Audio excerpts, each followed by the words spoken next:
Hello everyone and welcome inside historic Fenway Park here on a beautiful April evening in Boston, Mass. It's the second of a three-game AL East matchup between the Toronto Blue Jays and the Boston Red Sox. And last night, it was a pretty close affair, but the Red Sox came out on top, winning that one 3-2. So the Blue Jays have now dropped 5 of their last 6. They'll try to get back on track today against Marcus Walden. Walden was one of the starters the Jays saw in the very first series of the season. He only managed to go 4 innings against the Jays, gave up just 1 run, and struck out 7. Looked really good there. Since then, he struggled quite a bit. Most recently, he's coming off a start against Cleveland where he only managed to get 4 outs, being pulled in the second inning, giving up 6 earned on 5 hits. So he's going to need to bounce back because that was by far the worst outing of his career so far. And the first pitch misses outside. It's a slider, and we are underway here. And the Red Sox enter action today 3 games back of 500, third in the AL East, as opposed to the Blue Jays, who are 13-10 and essentially living off that hot start they had. And part of that was the sweep of the Red Sox in that opening series to start the year back in Toronto. As Biggio's in a 3-0 count here to start, but losing 5 of the last 6, there's been a lot of issues for the Jays, but I think a lot of that stems back to their lineup. And just the top of the lineup specifically. I mean, Bo Bichette had to be moved all the way down to the 9-hole. Cavan Biggio's had a decent start to his season so far. He hasn't taken strides forward as expected. You see him walk there reaching base. He's bumped up to the leadoff spot today, and Gurriel will follow him. But Gurriel, yesterday we saw him down at the 7 spot, and a lot of the problems that you mentioned with this Jays lineup and not scoring runs comes from the top. And Gurriel Jr., pretty much one of the few hitters yesterday that was really having some success. 2 for 3 with a walk as well. And very important, moved down in the bottom of the lineup, so he gets rewarded. He's back up to the 2-hole today.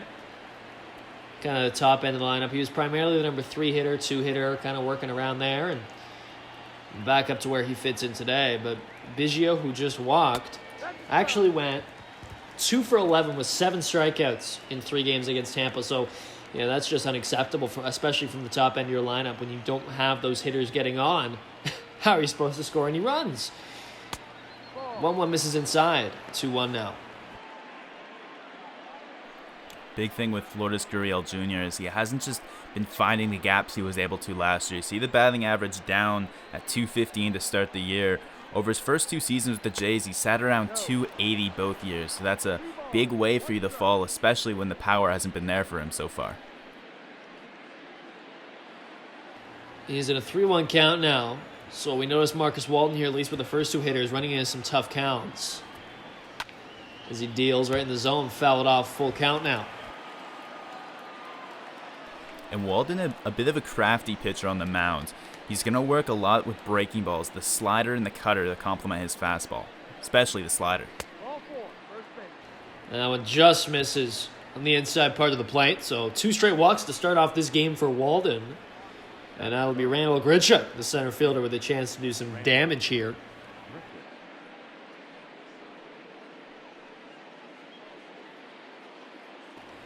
Grichuk 1 for 4 yesterday.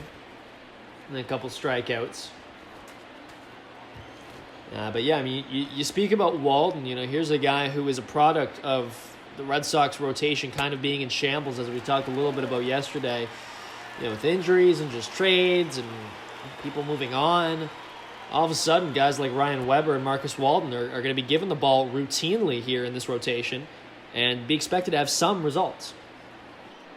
And for Walden, he only went 4 in this first inning we mentioned, but they had a nice little tandem there where he went a strong 4, and then the ball was handed off to Martin Perez, who then came in and he pitched a few innings in relief. He pitched 3 1/3, so almost like an opener and a follower where they don't necessarily have the big arm to be a traditional starter, but by piecing together, you can still put up a quality pitching performance. As that one's popped over into right, Kevin Pillar once again at right field there to make the catch, and now Cavan Biggio is able to tag on that play and advance to third. Testing the arm of Pillar there, and it paid off. So first and third, 1 away for Travis Shaw, who has 7 home runs on the year. And while his average isn't there, as we talked a little bit about yesterday, Drew, the average isn't the biggest thing you're worried about with a guy like Shaw. And that's a big reason that you're seeing the baseball world transition towards looking at OPS as an offensive metric. Last year, it was way down for him, a career low of 550. So far this year, it's at 725. So an average that starts with a 1 might be intimidating, but 725 is a solid OPS, and you hope for more from him. His career is in the upper 700s, but at least shows that for what's been a struggling offense, he's pulled his weight at the very least. Well, and only 7 home runs all of last season for Shaw, and he's already matched his total early on in this one. He's at third base today. Came up as more of a third baseman, but he's moved around the diamond, can now place him first. And with the way he's hitting the long ball, Jays don't mind DHing him either, as he strikes out there on that outside offering from Walden. So now 2 away. And Shaw tries to go down and get that one. Walden just wide of the outside corner. That one would have been a ball off the end of the plate, but he's got some good stuff for a start. We mentioned a lot of these guys that are converted from the bullpen have electric stuff, and his ability to mix his pitches and really cut them is part of what factored into fooling Shaw so badly there. As we saw at the top, a 6.63 ERA for Walden so far. But for Guerrero Jr., the man at the plate, he went 1 for 4 yesterday, but a big home run in the 6th cut the Jays' deficit to just 1. They were, of course, unable to finish off what would have been a nice comeback, but still some signs of positivity from a slugger who, let's be honest, Drew, has kind of had a slow start to the season in terms of the expectations, how high they've been for the young hitter. And really a common theme in this Jays lineup. It's still quite early, just in April, but seeing him hit a home run yesterday, definitely a great sign for Jays fans. And he's DHing today, so a day off defensively. They can kind of focus more on the plate. He's in a 2-2 count now, with runners on first and third and 2 away.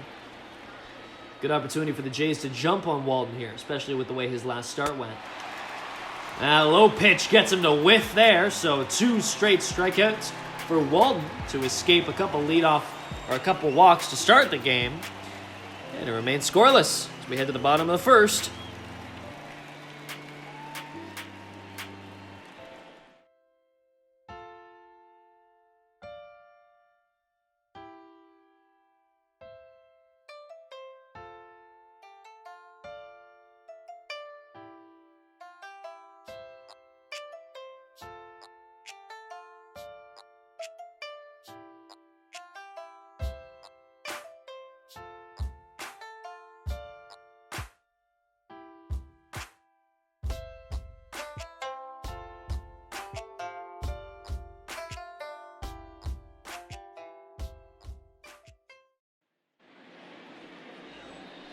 So it'll be Chase Anderson making his 5th start of the season for the Blue Jays today, looking to get them back in the win column. And Chase Anderson's been one of the steadier presences in this Jays rotation. You can see a 3-1 record so far, an ERA under 4, and for a guy that had dealt with a lot of injuries and you didn't really know what you were going to get from him, the Jays can definitely look at the acquisition of Anderson as so far a success. Of course, just through a handful of starts, and you can't really judge a trade as early as that, but he's looked good so far, and he looks healthy so far in 2020. I think that's the biggest thing, too. You need health, especially from some arms who you're going to trust in the 3 and 4 spot. And the 0-1 to Benintendi taken just outside. The circle change missing. So ball 1.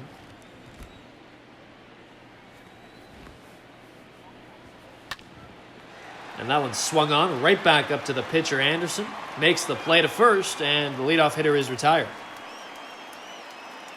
Back to that opening series, Chase Anderson was actually on the mound for the Jays' best pitching performance of that opening weekend, where he went 6 2/3 and just allowed 1 run. He allowed 8 base runners, though, but every time he got into a jam, he just about always got out of it, and then the bullpen came in and finished out what was just a 1-run allowed game, and the best performance we saw in that homestand on the mound. I think it comes down to the simple fact, you look at his ERA at 3.70, I think the Jays front office and Jays fans, if they can get that consistently all year, you'll take it from your number 4 starter. And a guy who picked up on the cheap, as that throw is off first base. So Bichette will commit an error with 1 away here, as Devers hits that one over to him. What looked like a pretty routine play. Yes, the ball was hit fast, but he had some time and just drags Tellez right off the base.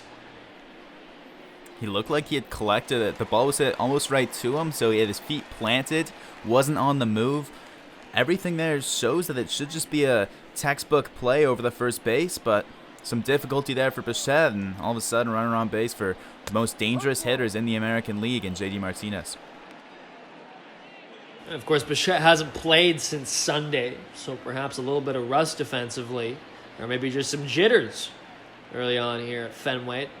It's a building that's right on top of you. Perhaps there's something to that. But regardless, it's a 1-1 count now to the DH J.D. Martinez, hitting .260.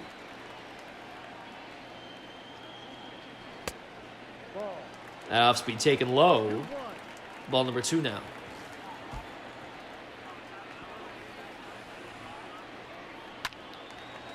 As that one is swung on, popped into foul territory. Tellez is going to give chase right at the wall, and he makes the catch. A good play by Rowdy Tellez, just his second appearance at first of this season. Of course, he appeared there once in Tampa after getting called up, but a good start to this game defensively, at least for him, not for the Jays. And nice there for Anderson. He gets let down a little bit by his offense earlier in the inning with the Bichette error, and then gets picked up a little bit as that ball was heading out of play and into the stands, but Rowdy Tellez reaches in and makes a nice grab there to get Anderson back a little bit. So now it's Xander Bogaerts, Silver Slugger Award winner last season, hitting just below 300 once again. One of the more reliable bats, I think, in this lineup over the last 5 years or so.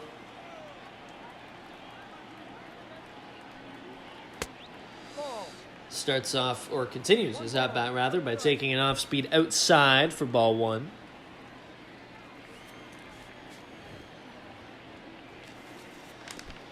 And that one's low, fielded by McGuire there. A good block, keeps it in front of him. Should be noted, Reese McGuire getting the start behind the plate today, with Danny Jansen getting a day off.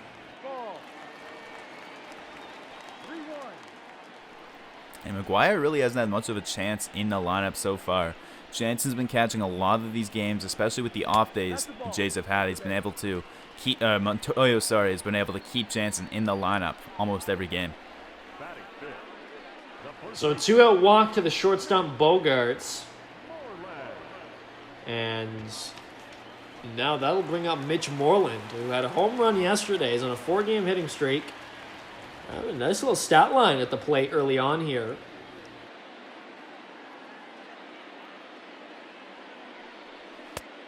Starts off with a fastball in the outer part of the strike zone for strike number 1. And that one misses inside. Evens up the count at 1 to Moreland, the first baseman. And Moreland's made some good defensive plays as well yesterday and turns 35 in September. So kind of one of the more veteran presences on this team. And, now on a team that doesn't have as many veterans as you may think, even though they are, of course, the Boston Red Sox, you've got a lot of young faces. I mean, Xander Bogaerts, I guess he's not young anymore, but he's certainly not a vet. You got Benintendi, Devers, Chavis.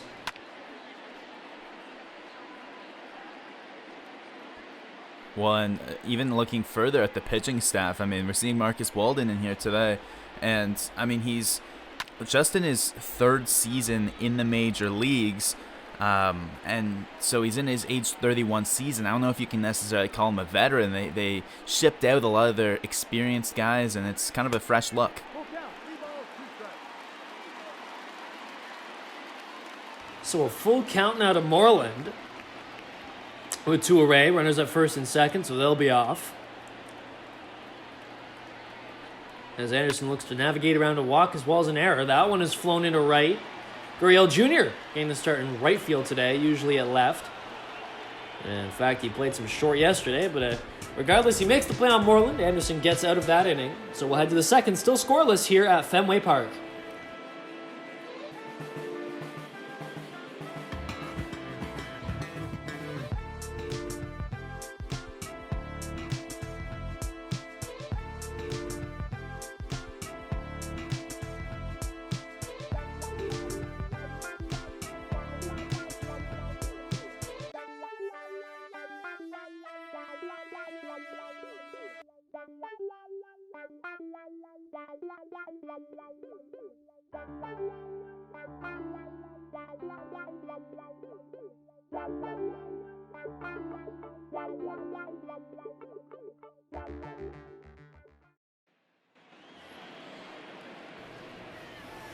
Welcome back to Boston here as the sun continues to set. Like I mentioned off the top of the broadcast, just a beautiful evening for baseball, as it often is. Summertime in Boston doesn't get much more American than that. It'll be Rowdy Tellez now at the plate. Grounds that one right over to Bogarts, who's in the shift. Makes the play, so quickly the leadoff hitter is retired here in the second. And after some trouble in the first inning, Walden attacking Tellez here, and Tellez swinging for his pitch. Walks to the first two batters of the game and lots of trouble finding the zone.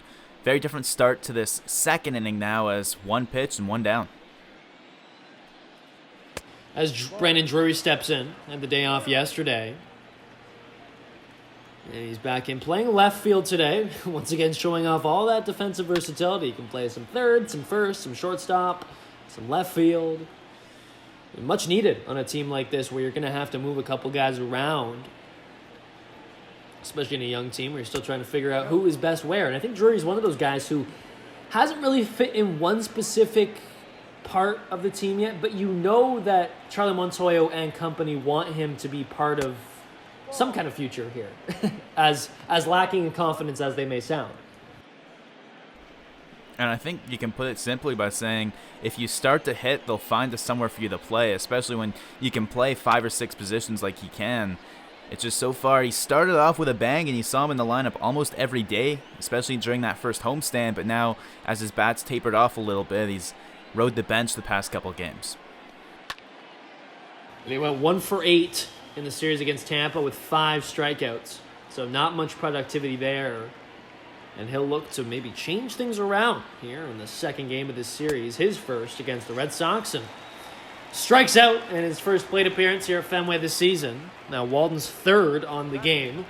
So with 2 out, that'll bring up the catcher, Reese McGuire. And the offensive stats don't look pretty for Reese McGuire necessarily so far, but he hasn't had too big of an opportunity to show himself, and it's tough in the backup catcher gig because you're not getting consistent at-bats, and it's not just the fact you don't get opportunities, it's when you do, they're often spread so far apart. I think the thing with McGuire is he just hasn't had enough playing opportunity. Coming into the season, he only played 44 games career in the bigs, right? And now you're getting to the age where it's make it or break it time as a prospect slash major league, borderline major leaguer, and he just hasn't had the opportunity. He gets a chance today. 1-2 to McGuire, and he drives that one into right center field. It's still carrying. Bradley Jr. giving chase, and that one will bounce and go out, so it's a ground rule double with 2 away for Reese McGuire. A great smash there by Reese McGuire. Misses a home run by about 2 feet there as that one bounces deep in the warning track right in front of that short wall out there. I mean, give it a few months when the ball's traveling a little better and that one could be gone. All he needed was a little tailwind. He wasn't able to get it, but still a double for McGuire, and that'll bring up the shortstop Bichette with 2 away and a runner in scoring position. I think Bichette, probably the biggest mystery, at least to the plate so far on the Jays this season, as that one's whacked into right. Play is made. Bichette is retired. More on him later.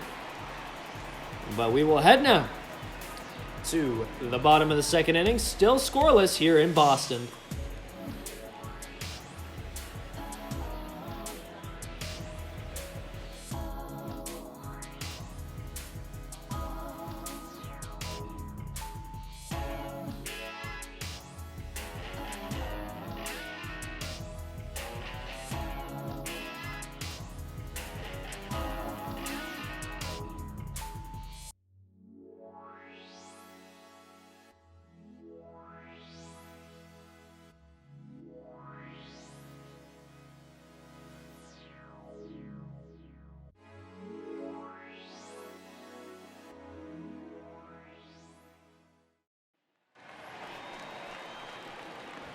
Welcome back. Michael Chavis steps in.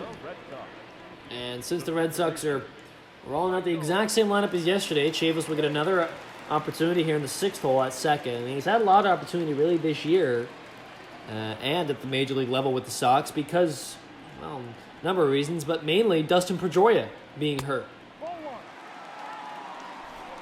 And this is Dustin Pedroia's last year on the books with Boston. And we probably won't be seeing him again, at least in 2020. He's had all sorts of knee complications. This one's hit to the wall, but Chavis is going to have an opportunity there for sure. Yeah, listen, with hits like that, Absolute rope shot right off the green monster. And so a leadoff single for him, although in many other ballparks that's at least a double, perhaps even a home run. And so Chavis reaches. And yes, Drew, you make a good point about how Pedroia's time in the major leagues may very well be done, but what a legend he is with the Red Sox. He's been through so much here in this town. Really embodies what it means, I think, to be a Boston athlete. A small, gritty guy, likes to get dirty, and likes to win. And it's frustrating for Pedroia himself, but all of Red Sox Nation, really, just because it's been recurring injuries over and over again. And he had such a strong career and one of the best second basemen in all of baseball when he was on and when he was right and when he was healthy. And it's just so disappointing to see all of that get derailed by an injury-riddled career. Because his bat would sure look good in this lineup, but you know what, as we mentioned, it's an opportunity for Chavis, and we'll see what he can do with it long term. But Christian Vasquez now, the more regular catcher on this team, and a 1-2 count, fouls it off, remains at 2 strikes here.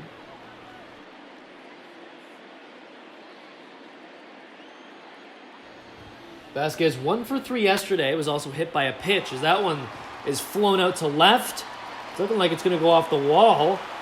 As Roy looks up, and in fact it is gone. It's above the wall. Christian Vasquez, a 2-run home run. It is in fact out of here. And all of a sudden the Red Sox are in front here, 2-0. Well, that ball just kept carrying. Drury at first broke in on that ball, and the runner at first base, Chavis, paused up a little bit before reaching second base because he wasn't sure where that ball was going to come down, wasn't sure if he would have to be coming back to first base if that would get caught, but no, it's not even off the wall, it's over the wall as this one carries just far enough to get up into those seats out there. And yeah, as you mentioned, in a few other parks, that one would just be a deep fly out to the warning track, but not here in Boston as it's 2-0. Really getting underneath that baseball, and I thought that was going to go off the wall. I did not think it had enough juice to get on out of here, but call my bluff, I suppose, Christian Vasquez. And so a 2-run shot. And the Red Blue Jays find themselves behind once again here. So this will test not only what Chase Anderson can do, still with nobody out here in just the second inning, but also this lineup now needing to start to generate some offense. Another pressure to do so. They're behind, and their pitching is, well, Anderson's already in some trouble here.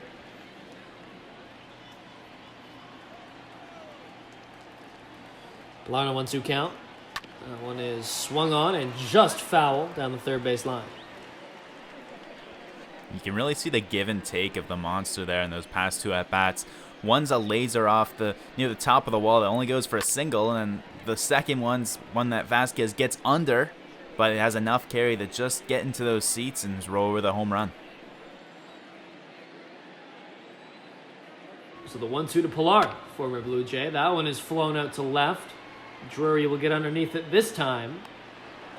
And finally, Drury's able to make the out. So now 1 away here for Jackie Bradley Jr., the number 9 hitter, and the center fielder, as per usual. And with Drury making that play, it's worth noting how the Jays have their outfield set up today. So Lourdes Gurriel Jr., who's made a catch already as he caught a Moreland fly ball. He's in right field. Usually you'd see him in left, but in Fenway Park, left field is a lot smaller than right. So Gurriel wouldn't be able to show off his arm as well in the left field corner as well as he has the opportunity to in right. So he's over there, and Brandon Drury, who doesn't play as much outfield as either of the other 2 guys, Grichuk in center and the aforementioned Gurriel, Drury's put in left field because there really isn't all that much ground to cover out there. As Bradley Jr. takes the circle change inside for ball 2. Anderson quickly approaching 40 pitches here with just 1 away in the bottom of the second inning.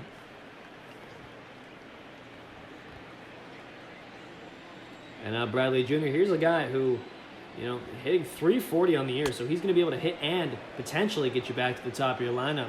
He's unable to do so there as he strikes out on the inside pitch. First of the day for Anderson. Now batting, Well, Anderson finally answers back to Walden with a strikeout of his own. We've seen Walden already racking up 3 strikeouts in the first 2 innings. Anderson there picks up his first of the day by going in on the hands of Bradley, and he's unable to get a piece of that one. So ball 1 to Benintendi, the leadoff hitter. Grounded out to the pitcher in his first plate appearance.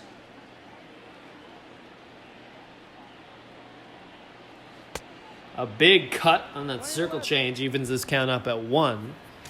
And yesterday, Benintendi 2 for 4 with a single and a double. Takes high, ball 2. You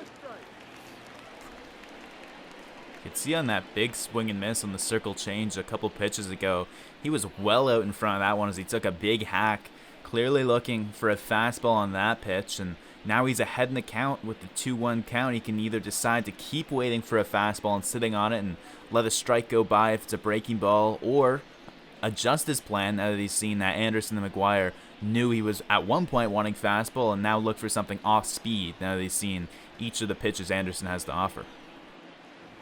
So the 2-1 to Benintendi. Fouled. So now 2-2. And now with Anderson up, already at 43 pitches, he's going to look try to get out of this inning as quickly as he possibly can. Looking to go as deep as he can, considering the Blue Jays bullpen yesterday. Well, a number of arms were used. Both Yamaguchi and Miller came in. And they both look good to their credit, but Yamaguchi especially has been used a lot this season, and you got to think fatigue will set in, especially for a guy who's used to being a starter. Well, it's already, like you mentioned, a different routine for him, a different country, a different league. There's all sorts of changes. You wonder how much more they can use Yamaguchi reliably. And so to preserve that bullpen, Anderson will want to go as deep as he can today, but already down 2-0. He's going to have to battle. Full count 2 away as Benintendi is not helping that cause with 8 pitches this at-bat. And the pitch count already approaching 50 here as Anderson's yet to get through the second. The payoff is going to be low for ball number 4 now. So that'll bring out the pitching coach for the Blue Jays, Pete Walker, to have a quick chat with Anderson. And quite a battle back and forth there between Benintendi and Anderson. Eventually, Benintendi prevails. Anderson tried to get him to swing and miss at a curveball down below the zone there as Benintendi laid off, and he'll take first base now. But interesting to see what Walker has to say. I mean, you got to wonder whether that's something he's seeing in his mechanics that he wants to change, or maybe he's falling off a little bit, or whether it's just about how they want to approach the middle of the order now that they're seeing him for the second time already in just 2 innings. So there'll be Rafael Devers, who hit into a reach-on error, actually, by Bo Bichette, the shortstop, back in the first.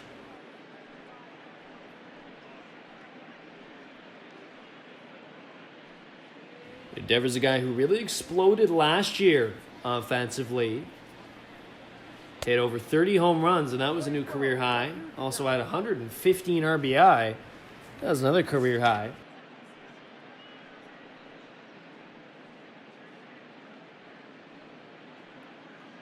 I think it's an example, Drew, of a guy who, Devers specifically, a guy who was given a lot more opportunity, and they just said, you know what, go hit. They gave him 156 games last year. I think one of the bigger things, too, is that he stayed healthy. And he was able to hit .311 as well. And last year was his first year of major defensive contributions. He was an average or below average player that put up negative fielding statistics in his first couple seasons. Last year, he took major strides. A very fluid swing and a good approach at the plate. Lots of power. So the 2-2. The number 2 hitter Devers misses well outside. So another full count for Anderson to work with here, still with 2 out. Benintendi will be off and running now. Full count, 2 out.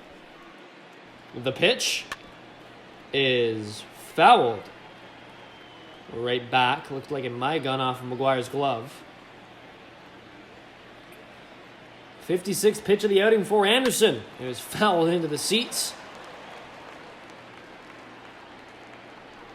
Well, the Red Sox hitters certainly not giving in here, as we've seen two very deep battles back to back. That one swung on and over into center field. Grichuk will go to field it, and he will misfield it. Drops that one behind, and that will mean that Benintendi comes in to score all the way from first.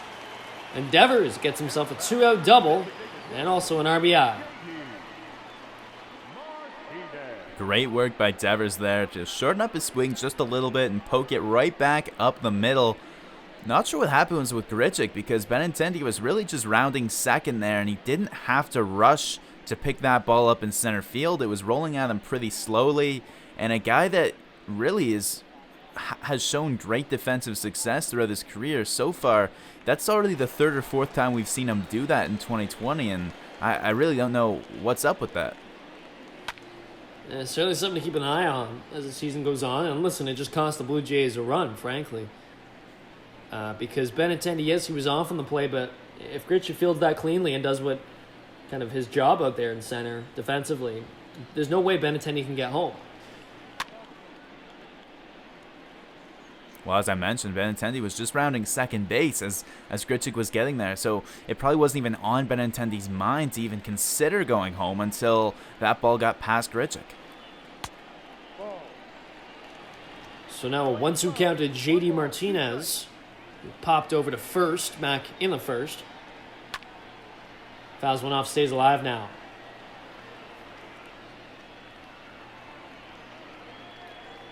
A good approach at the plate from at least the top end of this lineup. All working counts, working Anderson, and getting his pitch count higher and higher, and they're doing a really good job of it. Up to 62 pitches now is the veteran right-hander. Already a very different start for him than his last time out against the Red Sox, where he was much more efficient and able to get through innings faster. That's ground over to first. Tellez there to make the play. Throws to Anderson at first.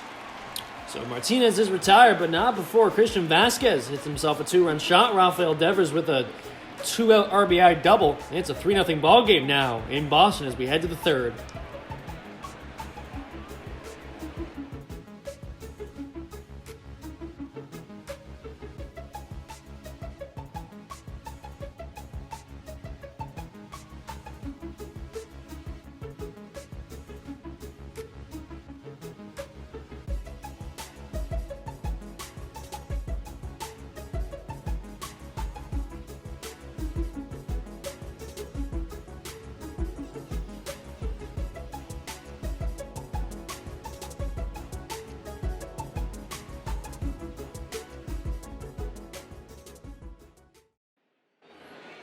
Hello and welcome back to Fenway Park. If you just missed the bottom part of the second inning, well, you sure missed a lot. Christian Vasquez hit a 2-run shot to make this a 2-0 lead for the Red Sox. And then Rafael Devers with a RBI double with 2 away is able to get Benintendi to score all the way from first on a Grichuk mishandling of the ball in center.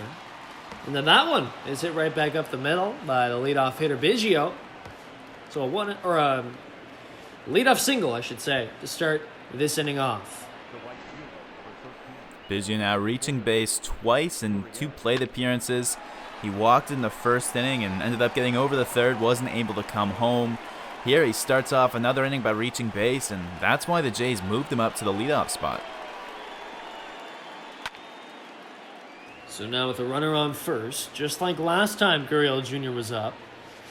Runner on first, nobody out. And the right fielder was able to walk in his first plate appearance of the game. He's had a good series in Boston so far. A couple walks, a couple base hits. As that one gets away from Vasquez, Biggio is able to advance to second. Let's see how they score it here. And it'll be considered a wild pitch on Marcus Walden there. So now a runner in scoring position.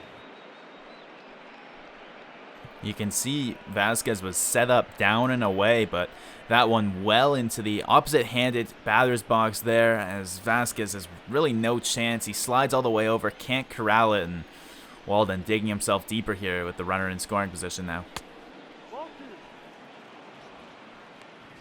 And that's music to the Blue Jays' ears as they need to start generating some offense.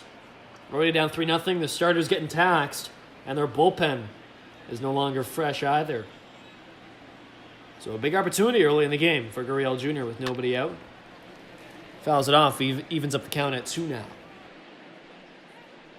Well, one of the risks about the Jays running with Yamaguchi so much is that you're really, the more you use them, the more you're rolling the dice further. But the Red Sox going with 5 guys, they're thinning out their pen even more. And Biggio will come around to score on a single from Gurriel Jr. that drives in a run. So the Blue Jays are on the board, and a really good approach there at the plate with 2 strikes from the right fielder. And the top of the order we mentioned off the top of the broadcast, a lot of the Jays' offensive woes were a result of them not being able to produce. And so far here tonight, 2 back-to-back hits is all it takes for the Jays to get their first tally. So the top of the lineup, very productive here. Obviously Randall Grichuk, he'll be looking to add to that. Still with nobody out now in the third, and a runner on first. He flew out to right in the first inning, Grichuk did. Takes on for ball 1.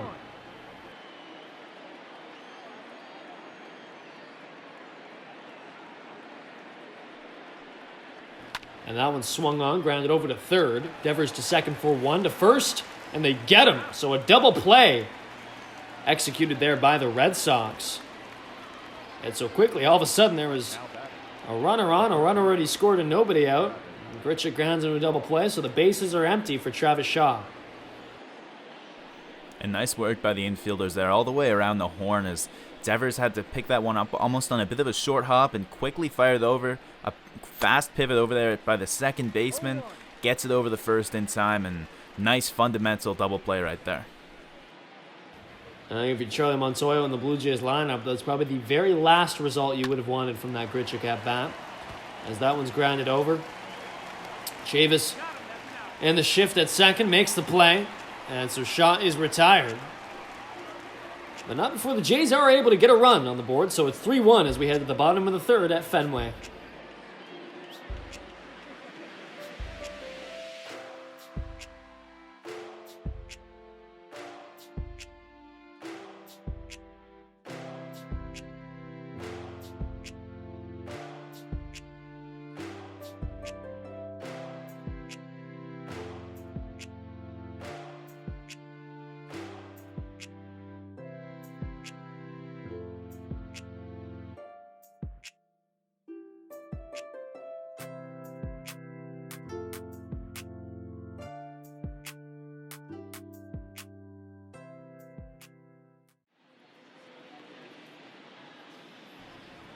Love on and welcome back to Fenway Park. So the Blue Jays tack on a run in the top half of this inning.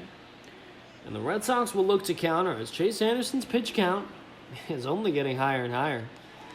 He's up in the 60s now. So we'll see Wilmer Font and, of course, Shinya Yamaguchi warming here as Anderson will throw his 64th pitch to start off this inning against the 4-5-6 hitters.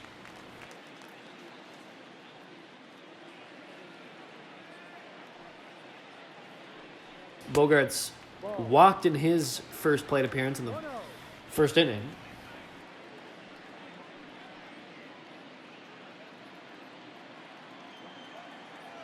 And for Anderson, a real opportunity to bounce back here. The 3 runs in the last inning, less than ideal, but it was almost like it felt like 2 separate innings, whereas the first 2 batters, Chavis and Vasquez, back-to-back hits, the hit off the monster, then the hit over the monster for the first 2 runs, and the third run came almost out of nothing, where it was just a walk that, after a single, Benintendi was able to score all the way from first after a bobble in center field. The official scoring comes in that's going to be charged an earned run against Anderson, and tough call there for him, but now he's got to move past that and starts off nicely with a strikeout against Bogaerts right here. So he K's up Bogaerts on the inside offering, very heavily inside. Bogaerts, a very awkward swing there, clearly ran up inside on him. And we saw a similar swing from the other batter's box as Jackie Bradley Jr. struck out in the bottom of the second inning, just last inning, in a very similar pitch. Of course, a little different. Bradley Jr. is a left-handed hitter, so he's in the other side, but another fastball down and in that tried to scoop out and wasn't able to get a piece of. So Walden takes low for ball 1. Walden in his 11th season now. A Gold Glover as well as an All-Star in his career. And last year, an 835 OPS, a 252 average, and 19 home runs. So I mentioned earlier, he turns 35, but he's still very productive for this Red Sox team, and he's a free agent at the end of the year. We saw a little bit of that production yesterday as he hit a major home run. It was a solo shot out into the right field bullpen. And he strikes out swinging there. So Anderson, 2 quick Ks to start off this inning. Talked about how this is an opportunity for him to bounce back facing the 4, 5, 6 hitters. No easy task, but if you're going to make a statement about how you're not quite done on the mound tonight, I mean, you might as well go up against some of the Red Sox top hitters. Makes quick work of both Bogaerts and Moreland and is now 1 out away from bouncing back and settling down and retiring this 3rd inning in order. So Chavis, who led off the 2nd inning with a single, of course came around to score on the Vasquez home run. Is it a 1-1 count now?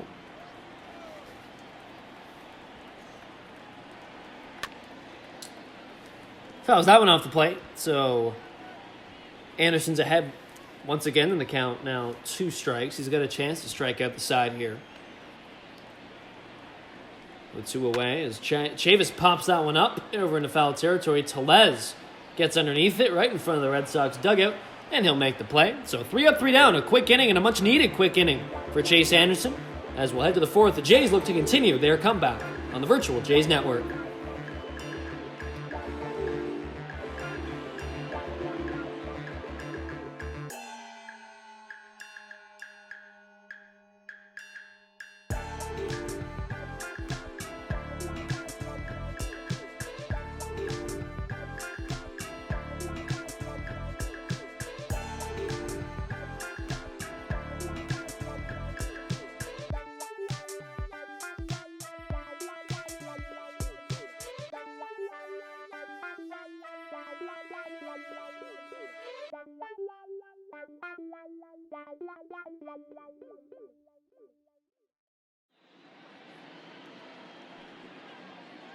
Oh, welcome back on the virtual Jays Network. Jackson Farough alongside Drew Frank for this one. Of course, we're at beautiful historic Fenway, and the sun has set, and the lights have come out, and the bats have come alive, as our good friend Liam Crothers likes to say. Although in this one, it's been a little quieter, just a 3-1 game so far. And some good work by the top of this Blue Jays lineup. Both Biggio and Gurriel Jr. have reached in their 2 plate appearances to start this one. And Biggio was able to come around to score in the last inning.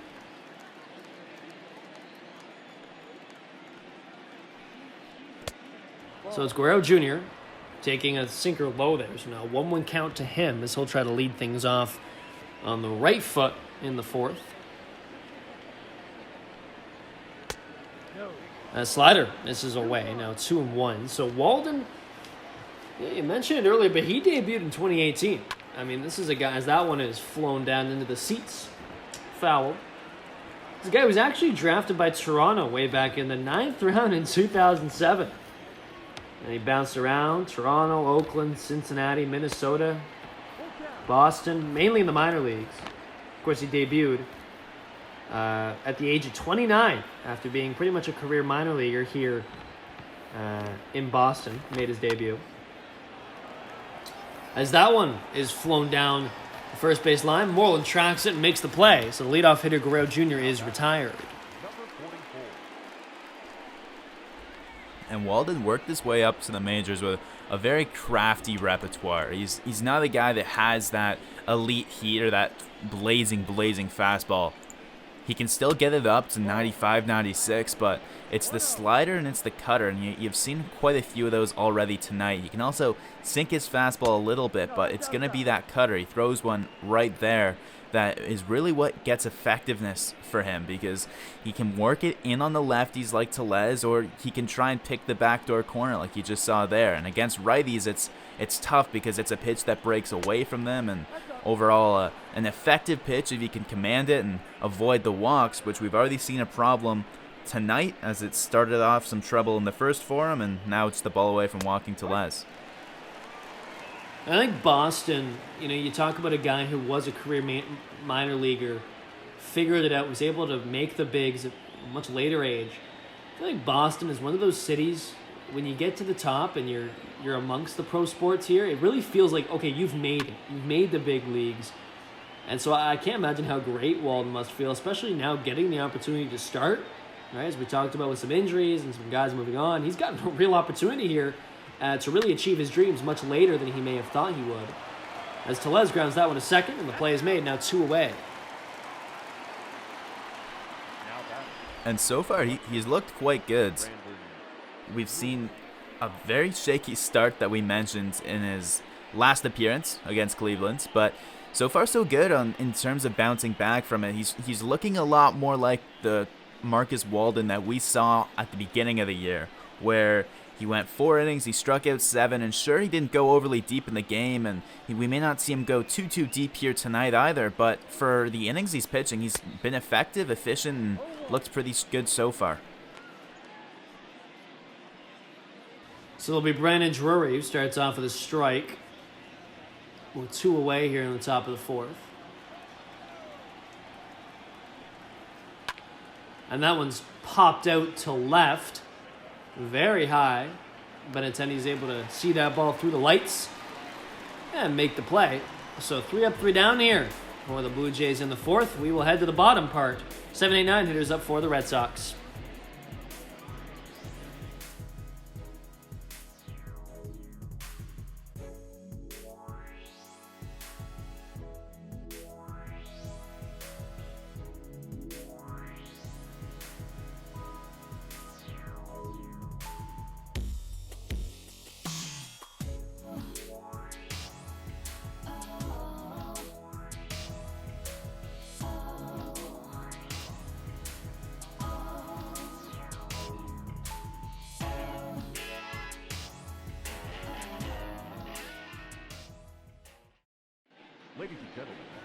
So now we'll see Wilmer Font come into this game to relieve Chase Anderson, whose day was pretty short.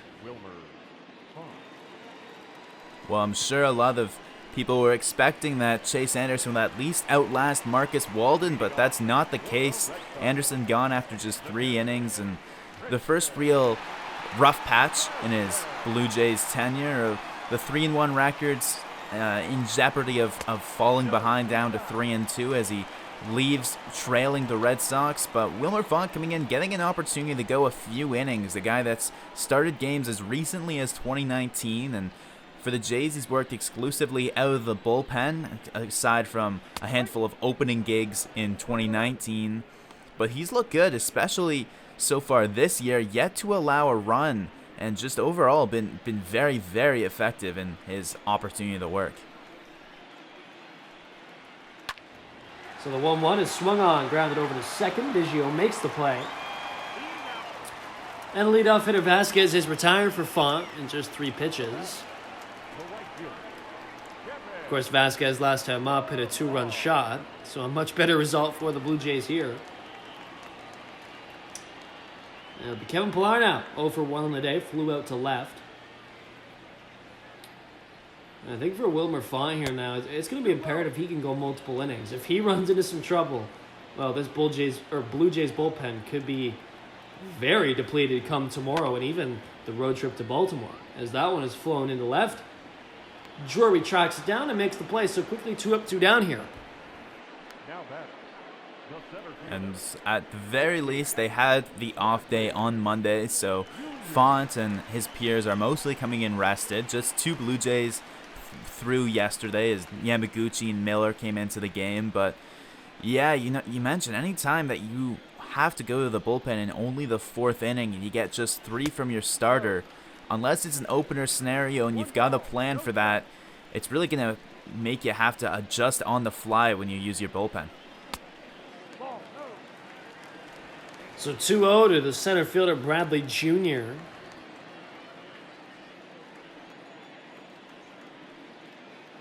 "30 years old now." It's Bradley Jr. Man, it doesn't feel like that. Put up a 5.8 WAR back in 2018.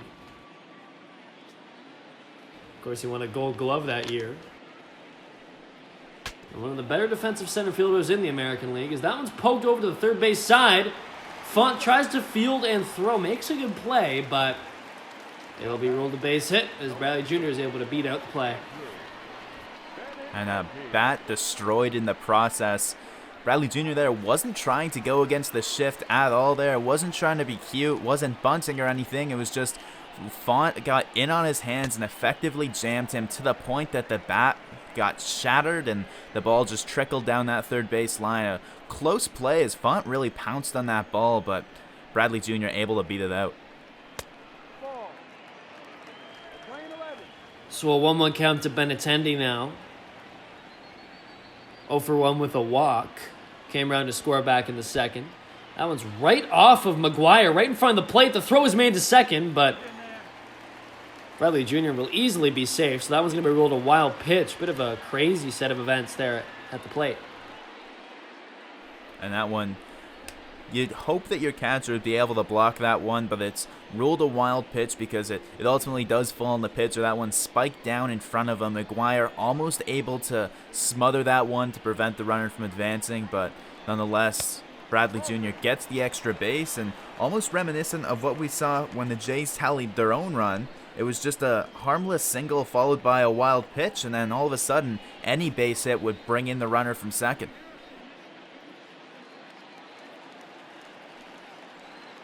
So Benintendi, a 3-1 count, takes outside, just outside for ball number 4. So his second walk on the day now, with 2 out and 2 on for Rafael Devers, who had a double his last time up. Benintendi's walk in the second was 1 of 2 for Chase Anderson. He walked 2, he allowed 3 hits.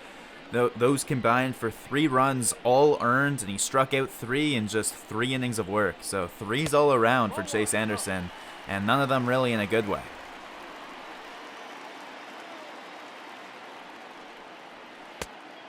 And, you know, when he worked through the third inning, 3 up, 3 down, I really thought Montoya was going to, let him maybe see if he could start to get things back on track. But, deciding to pull the plug and just go to Font. Clearly he trusts him a bit more to hold this Red Sox lineup.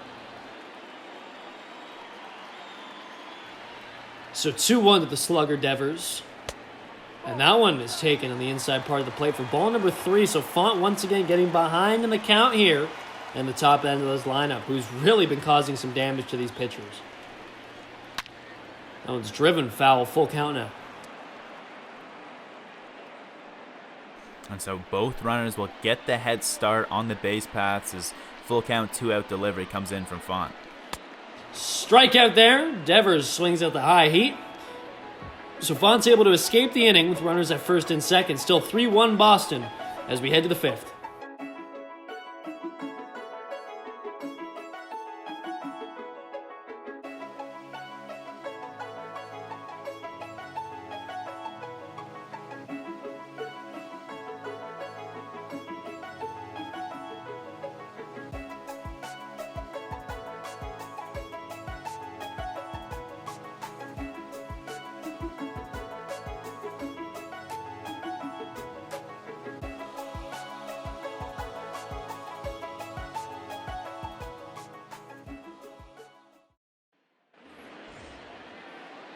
Hello everyone, and welcome back to the Virtual Jays Network. Jackson Farough alongside Drew Frank. So it'll be Reese McGuire, number 8 hitter today, catching and making good use, you could say, at least at the plate, of the opportunity today. Maybe not so defensively, as he wasn't able to block a wild pitch earlier that allowed the runner to advance all the way to second. But no harm done there in that inning. So McGuire had a double way back in the second, was not able to come around and score with 2 away, but in 0-2, he'll try to reach once again. And this time, he pops up. And the pitcher Walden is there to make the routine play. 1 away now. You know what? Just even if he doesn't reach base for the rest of this game, the double in his first at-bat was a loud screaming double into the gap. And for a Jays lineup that's really continued to struggle at the plate, you know, that alone might be enough to buy him some more playing time as the Jays hit the road. Off days are going to be fewer and more far between as we come up on a tighter stretch of the schedule, and you can probably expect to see him getting some more work. The Jays have been blessed with some off days frequently over the past week or so, and as a result, Jansen's really dominated, but expect to see McGuire work his way back in there a little more moving forward. So the 3-0, the number 9 hitter, Bichette, taken right on the inside corner for strike 1.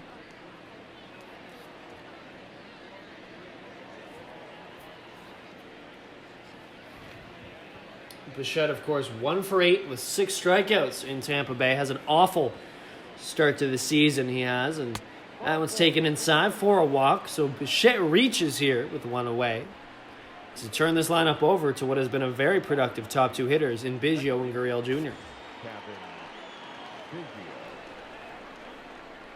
And you see there the average only at 207, but the on-base percentage 347 and climbing. 140 points there difference is exactly why Biggio's at the top of the order. In the 2-hole, he was showing some success, but really in the leadoff spot, it's all about getting on base and having a little bit of speed, and he can do both of those quite well.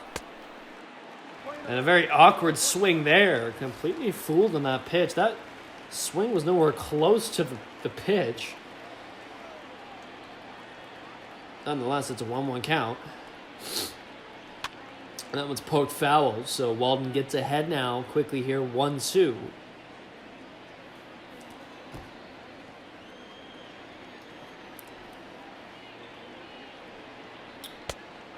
Cutter misses low, evens up the count at 2 now. Run around first, 1 away for the leadoff hitter Biggio, who, as mentioned, is 1 for 1 with a walk, doing a great job of getting on base in his first 2 appearances, and now in a full count here.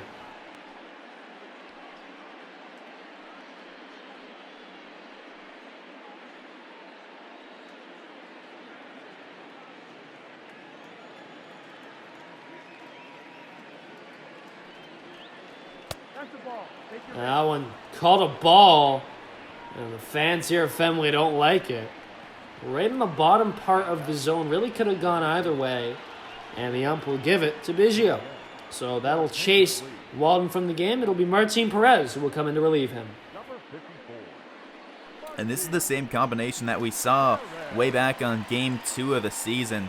It was Walden for 4, followed by Martin Perez for 2 2/3. I'd said 3 1/3 earlier, so correction there, 2 2/3. And in that outing, the Jays tagged him for 1 run, and I mean, they weren't able to get too much off of him, as he's been a solid reliever for these Red Sox so far and provides a different look with a lefty delivery here, opposing the harder throwing righty Marcus Walden the Jays have been dealing with so far tonight.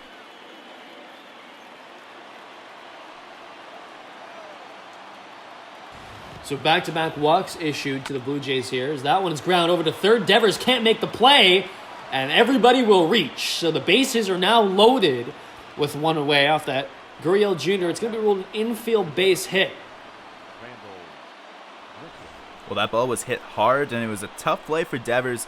He got there, and he got a glove on it, managed to keep it right at his post at third base, but not able to pull it up cleanly to be able to throw it anywhere or make a play on any of the runners, and Grichuk's got a real chance to tie this game up here.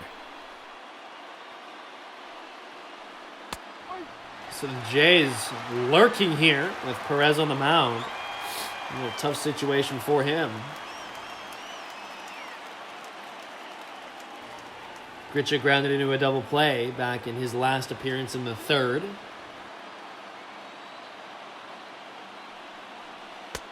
And the 0-1 is called right on the inside corner. The two-seamer sneaks in there. Strike number 2, no balls.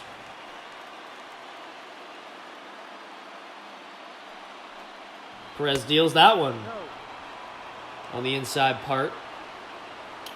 And so that'll be ball number 1.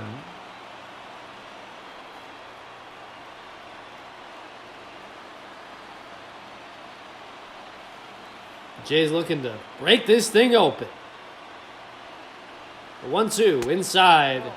2-2 now.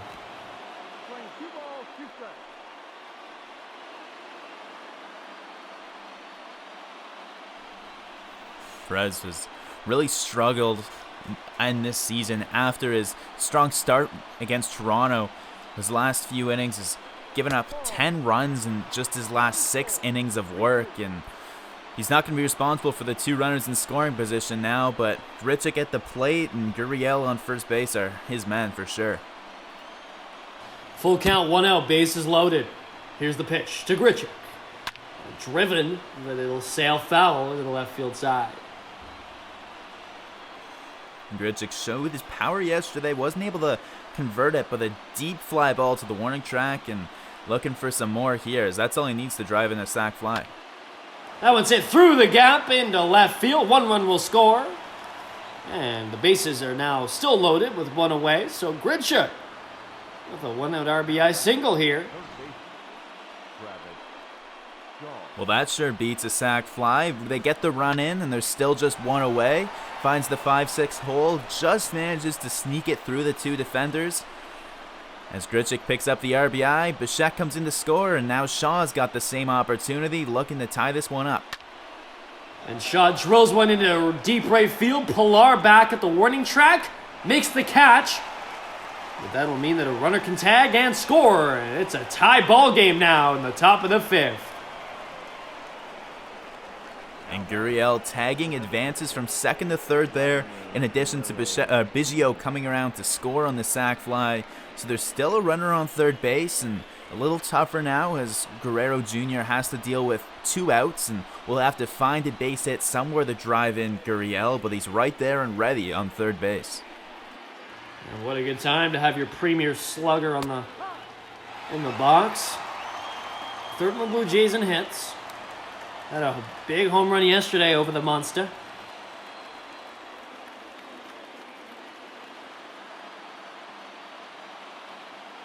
And now a good matchup against the lefty Perez.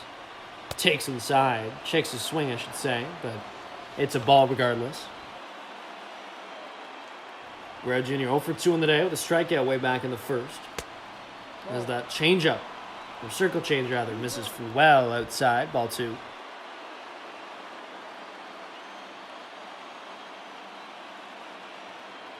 As Perez looks to find a way to get out of this inning. It's already been a tumultuous one for the Red Sox here. As we see once again, top of this lineup being very productive. And Guerrero Jr. will continue that as he grounds that one over to short. Bogarts is unable to make the play. So another infield base hit, and it'll drive in another run. The Blue Jays have taken the lead here. And a big rally for the Blue Jays here without any real big hits. I mean, the deepest ball that the Jays showed the most power on was the sac fly.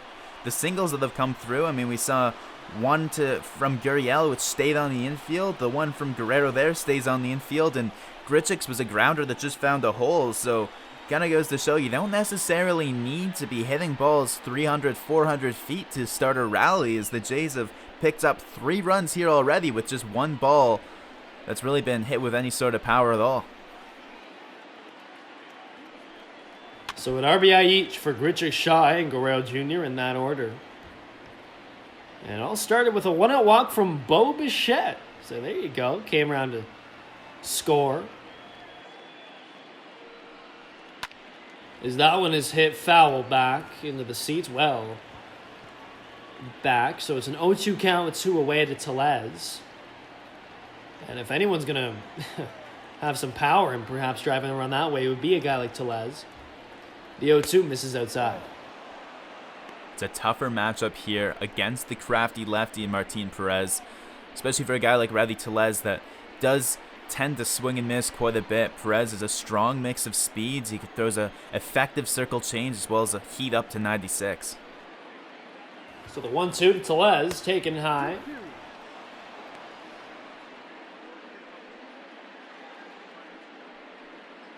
Very good approaches at the plate by the heart of the order for the Jays here. Taking pitches, working the count, finding their pitch, and just next man up mentality. It's worked for them, and maybe it's something they can learn from, as they haven't really been doing too much of that this season. It's been a lot of deep ball, home run ball type offense. You're going to get that in the AL East, though. The 2-2 to Tellez. Foul back, so we see a battle now at the plate. And it was by working the count that they chased Walden from the game. It was back-to-back walks in this inning that ended up having him pulled in favor of Perez. Tellez hits a shocker down to first, and an early throw by Moreland to the pitcher Perez, but he's able to place the tag on the base regardless. So the Red Sox escape, but the Blue Jays have taken the lead. As both starters are out of the game, we head to the bottom of the fifth in Boston.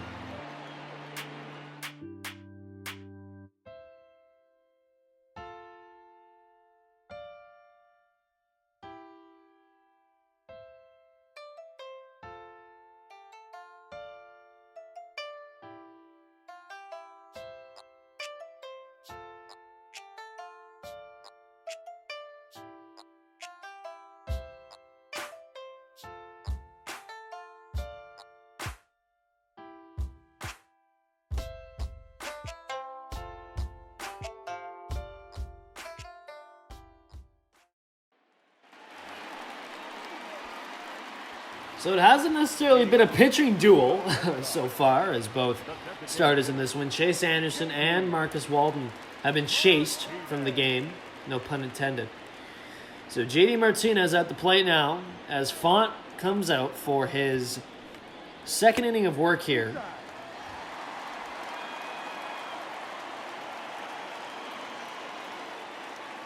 For the Blue Jays, I mean, Font's probably the guy you want on the mound. Yet to allow a run in 2020, which can't be underemphasized. He picked up his first win of the season with Tampa Bay. We mentioned when he got that win that it was well-deserved for what the work he's put in from the bullpen so far. And, I mean, he's poised now. He's got the lead. He's in line for the win if he can hold it. I mean, a long way away, only in the bottom of the fifth. But at the very least, it'll be on the Jays bullpen now as they've got the one-run advantage. So the slider missing here, so it's 3-1 to JD Martinez. Former Tiger, former Arizona Diamondback, former Houston Astro, if we're going to go that far back. He's had 2 wonderful years here in Boston so far. And a full count to the DH. Is driven right to second. Biggio catches it on the line out there. So one away here quickly. And we've got final lines for both starting pitchers, and they look pretty similar. I mean, for both pitchers, it's 3 runs on 3 hits, and all 3 of them earned, as well as 3 strikeouts. Again, for both pitchers, Walden goes 4+ and is pulled early in the 5th. Anderson only goes 3 innings. But the big difference for me that I'm taking away from this is Walden with 4 walks. And that's what ended up pulling him. He had 2 in the first where the Jays had a rally mounted, and he had 2 in the 5th where both of those walks came around to score. And that's really what's led to the Jays' lead here right now tonight. So a couple poor starts for Walden now. He'll look to get things back on track in his next start. But, yeah, pitching not the name of the game here. I don't really think for either of these teams. But the Blue Jays could have some faith in the fact that their bullpen has been very reliable this season. Well, for sure, and especially guys that have given them multiple innings. We've talked at length about what Yamaguchi's done for the team. Fonts, so far 8 scoreless innings, and that's over 3 appearances, which means he's come out and pitched multiple innings every single time. Twice he went a full 3 innings. Once he pitched 2 innings, and really, that's so valuable because if a starter only goes a handful of innings, you're not burning 5 or 6 pitchers in the game. That one's poked over to second. Biggio there to field and make the play. So now 2 away here, 2 up, 2 down so far for Mitch Moreland, who is 0 for 2 in the day. And just to continue that point about the bullpen, we look at yesterday's game, for example. Roark only went 4 innings before being pulled, but the Jays only used 3 pitchers. Yamaguchi came in, pitched 3 himself, and they were okay. The Red Sox, on the other hand, Weber went 6 strong before being lifted, but they still used 5 pitchers, 2 more than the Jays, just largely as a result of the fact that their guys weren't able to come out of the relief and play that same role where you're pitching multiple innings and facing guys twice even as you go through the order multiple times like Yamaguchi did yesterday. So not necessarily a flaw in the Red Sox pen, because that's more of a typical relief role where you have 1 inning, 1 guy per inning, but it's more of a strength for the Jays that they're able to work otherwise if they want to. 1-2 to Moreland, misses inside. We're seeing Font work ahead in counts if he can here, and at least getting to 2 strikes, but these Red Sox hitters do such a good job of battling at the plate, especially tonight. It's the main reason Chase Anderson was removed so early. His pitch count just got so high so early. He'll have lots to work on, whether it's trying to figure out how to put guys away or find his zone more consistently to stop filling counts. Lots for Anderson to work on before his next start next week. So Moreland battling here with 2 out and a full count to Font, who looks to get through his 2nd inning. And that one is flown into left. Drury giving chase. Makes the play. Carried a little behind him. But a good job by Drury to stay with that ball. So the Jays keep the lead here. As we head to the 6th, they'll look to add to it. Coming up next.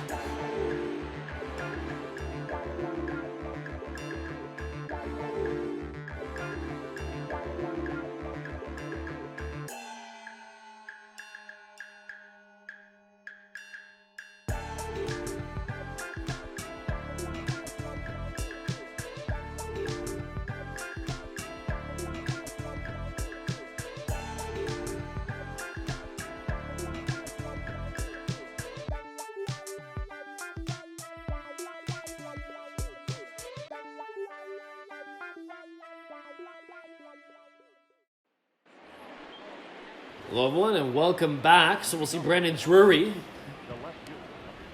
who's playing left field for the Blue Jays today, back in the lineup and trying to get something going. You see the 242 average, not bad, but then the 265 on base percentage, you like a little more. And he had a very hot start to this season. He played almost every game in the homestands, the very first homestand, and that's just because they couldn't take him out of the lineup. Montoyo was riding the hot bats, and he was one of them.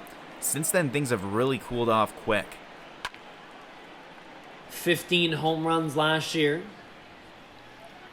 for Drury. He hit just 218, though, and again, a 262 on base percentage in 2019. So, you might get some pop and, some ability to drive in some runs, but he's not going to get on base a ton for it. He's not a guy who can lead off. Kind of more of a middle to the lower end of your lineup kind of bat, if that. And I think on a championship team, at least at this point, he's probably under bench, if I'm completely honest. The 2-2 to Drury. Swung on and chopped slowly over to the third base side. Perez fields and makes an incredible throw to first to retire Drury on what looked like was going to be an infield base hit. It's a very tough play for a pitcher, but especially for a left-handed pitcher, because you almost are put in a lose-lose situation where with your left hand towards the inside of the diamond, for a ball to your right like that, you either have to fully turn your body to put your back to home plate to release a throw, or you have to pick up the ball and pivot. There he chose to put his back towards home plate and really rotate himself, but he manages to execute that and nail Drury just in time. So a really good defensive play by Perez, and then he gets McGuire to fly out to left, so quickly 2 away here for the shortstop Bichette, who's 0 for 2 with a walk. Or 0 for 1 with a walk, I should say. The walk, though, he managed to come around with a score. He was the first runner in that 3-run rally, and the first base runner. Really got things started there. And quickly in an 0-2 here after a couple foul balls. as Perez looks to get himself a 1-2-3 inning if he could. Much different, much less eventful perhaps than the last inning, in which the Blue Jays were able to put up 3 runs and get themselves the lead here. And that all started with a 1-out walk from Bo Bichette here at the very bottom of the lineup. And the 2-2, that one swung on, fouled off.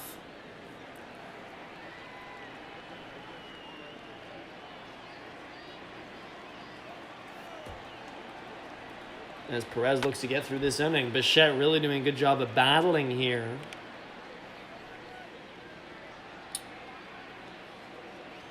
And Perez, a guy who started, who's coming to the bullpen sometimes in his career, very versatile pitcher. And he gets a 1-2-3 inning here in the 6th inning,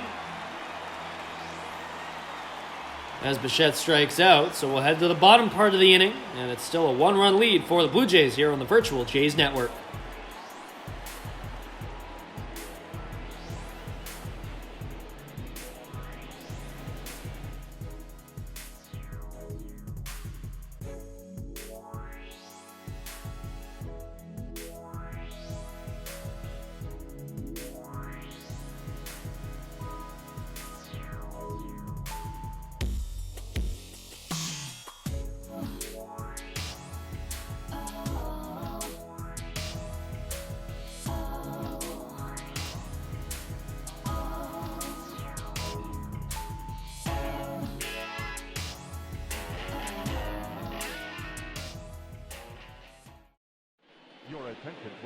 Welcome back. We'll see Sam Gaviglio on the mound for the Blue Jays here, and he'll relieve Wilmer Font of his duties today. Pretty much everything I said about Wilmer Font, carried that right over to Sam Gaviglio. In his 3rd outing this year, another righty that can give you multiple innings, but another guy that hasn't allowed a run yet. So far, he's only been used in 1-inning outings, but in 2019, when he was used a whole lot more, Montoya was willing and able to use him in more than 1 inning, and it'll be interesting to see whether he gets that assignment tonight as he's facing 6, 7, 8, and then the bottom of the order, or maybe even turn the lineup over if he's either doing really well or really poorly. And good opportunity for him out of the pen here in the 6th. And like you mentioned, a guy who could, if he has to, go multiple innings. Of course, the Jays bullpen right now kind of structured around, you got Ken Giles in the 9th, you know that. You got Anthony Bass in the 8th. So we just got to get him through the 7th. And you got Justin Miller, who can certainly come in the 7th, because that one is a strikeout on Chavis there. Gaviglio starts his outing very strong here. Well, not wasting any time. Coming right at Chavis on the inner half of the plate. Again, we saw Chavis go down yesterday on a pair of strikeouts. One of them on the inside of the plate, right on his hands with the fastball. Happened in the 4th inning yesterday, happens in the 6th inning today. Gaviglio clearly did his homework on Chavis there. So the 0-1 now to Vasquez. It's 1 for 2, had a 2-run home run way back in the 2nd. Grounds that one up to the shortstop, Bichette. He dives, stops the ball, but can't field it and make the play. So it'll be ruled a base hit for Christian Vasquez, who's now 2 for 3 on the day. Vasquez, we've said a few times, in a way underrated and a very steadying presence in this Red Sox team. Behind the plate, he's experienced and he knows how to call a game, knows how to captain a defense. And at the plate, you know what, for a catcher, a pretty productive hitter as well. A little bit of pop, a little bit of contact ability, and 2 hits already for him today, including that big home run in the 2nd.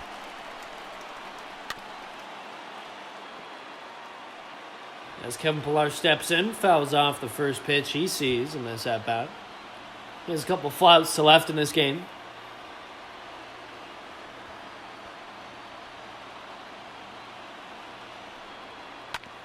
As the 0-1 is fouled off, now 0-2.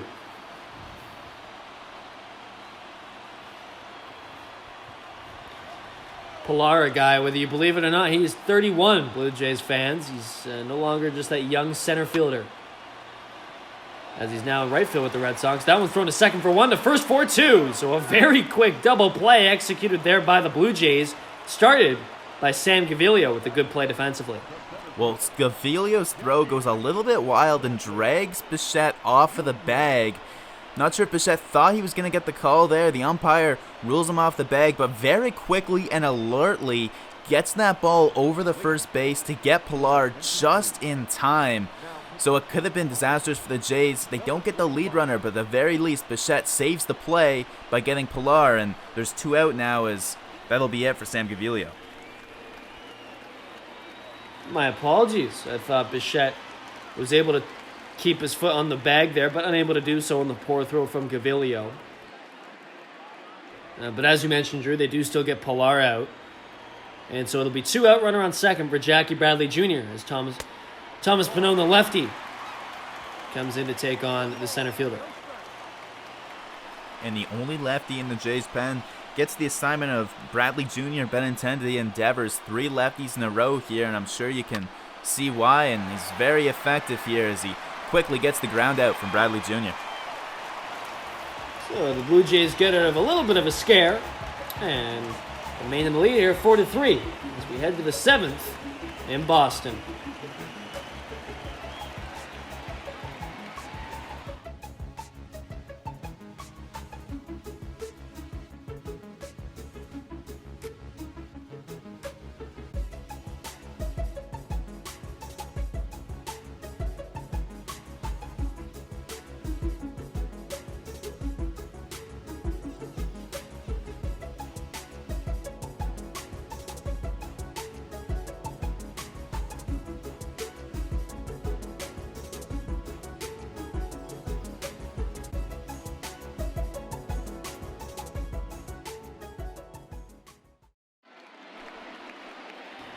And welcome back.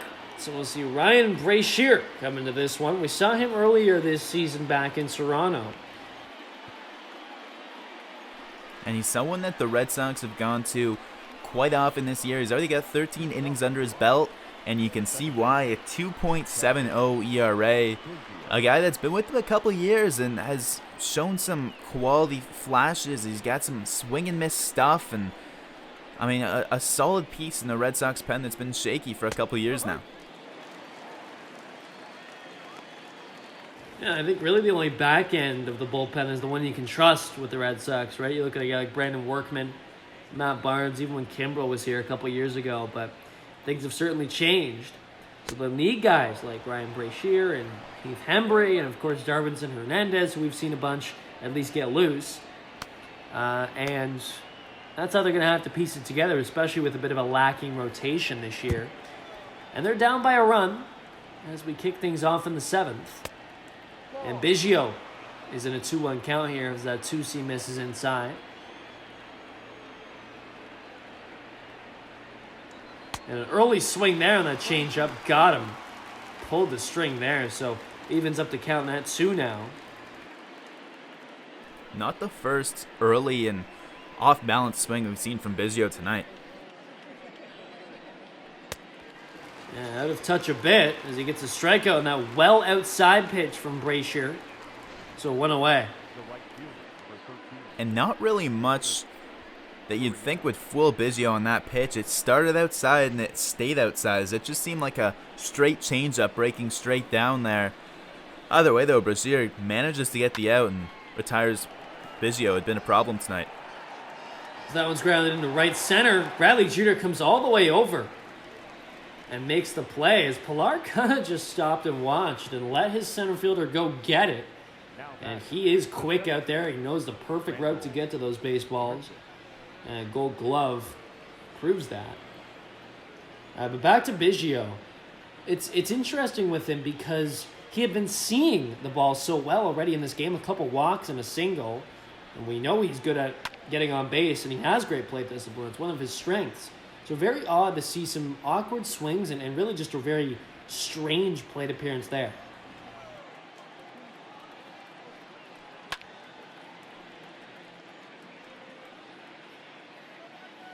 So now it'll be Randall Grichuk, who's in an 0-2 count here quickly to Brashear, working very fast, just 8 pitches. And that one misses low, gets away from Vasquez. Grichuk with an RBI back in his last time up in the 5th. as part of that scoring one for the Jays, but he gets a strikeout here. So a couple strikeouts and a fly out for Brasher in this inning. Quickly, 1-2-3 as we stretch. It's a Blue Jays 4-3 lead.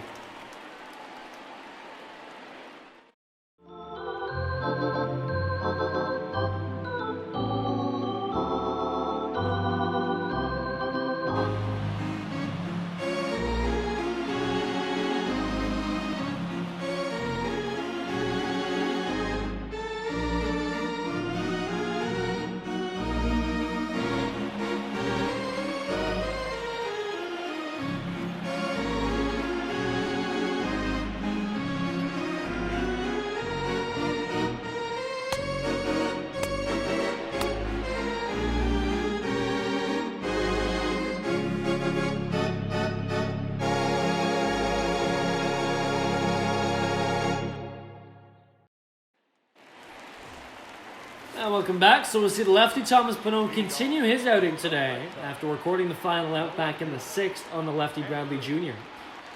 With a couple more lefties coming up, it makes a lot of sense, doesn't it, Drew?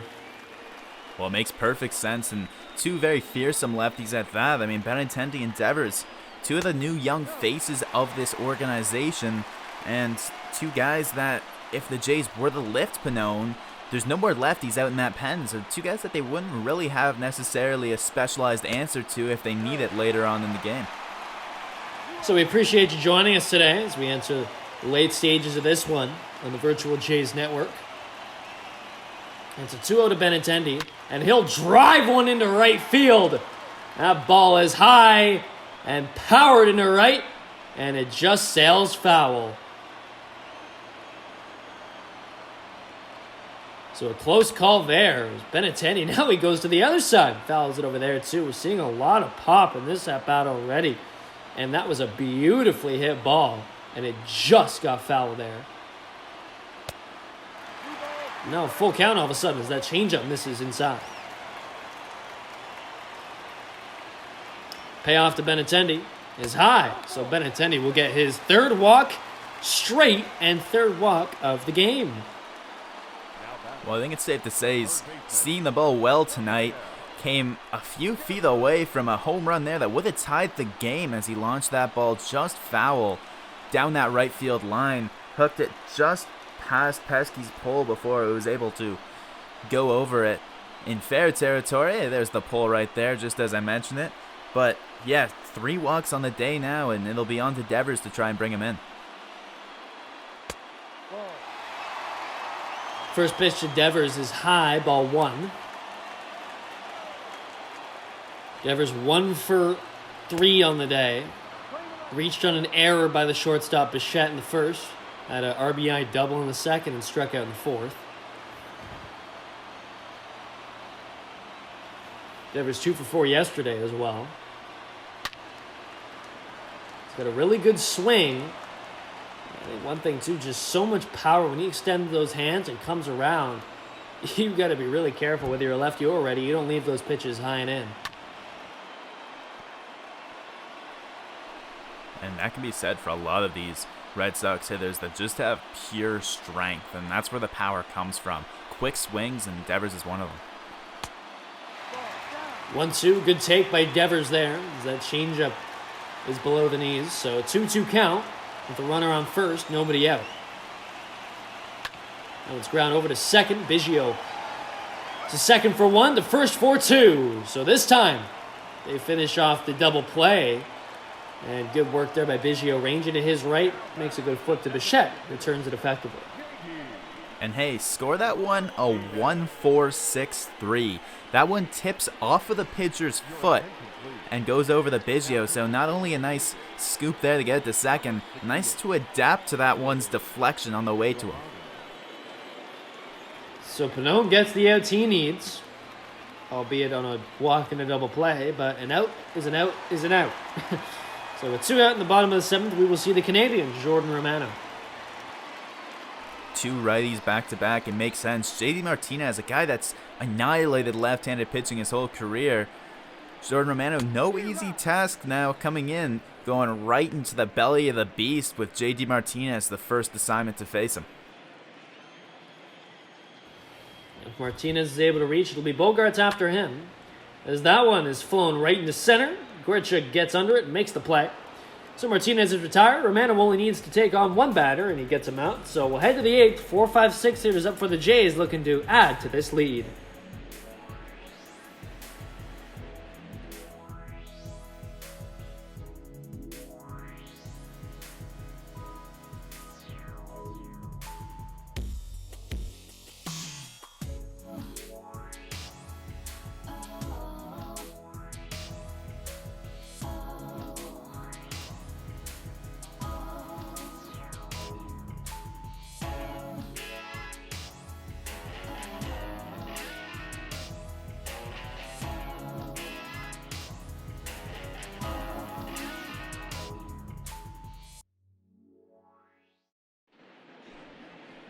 And welcome back. So we've seen him warm up plenty, and now we'll see him actually enter a game. Is Darwinson Hernandez.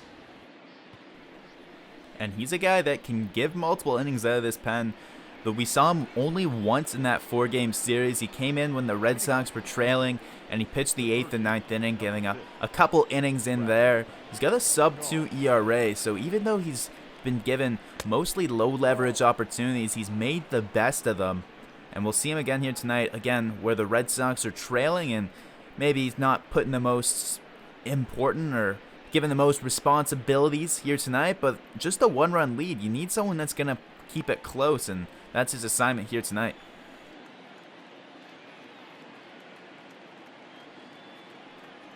And the 1-0 taken just on the outside part of the zone, so 1-1. And yeah, Hernandez has a very important task here. He wants to keep this lead to just 1 for the Blue Jays, and he's got a couple power lefty bats up, along with a premier slugger in Guerrero Jr. as well. He gets a swing and a miss from Shaw there. Gets ahead in the count now. 2 strikes, 1 ball.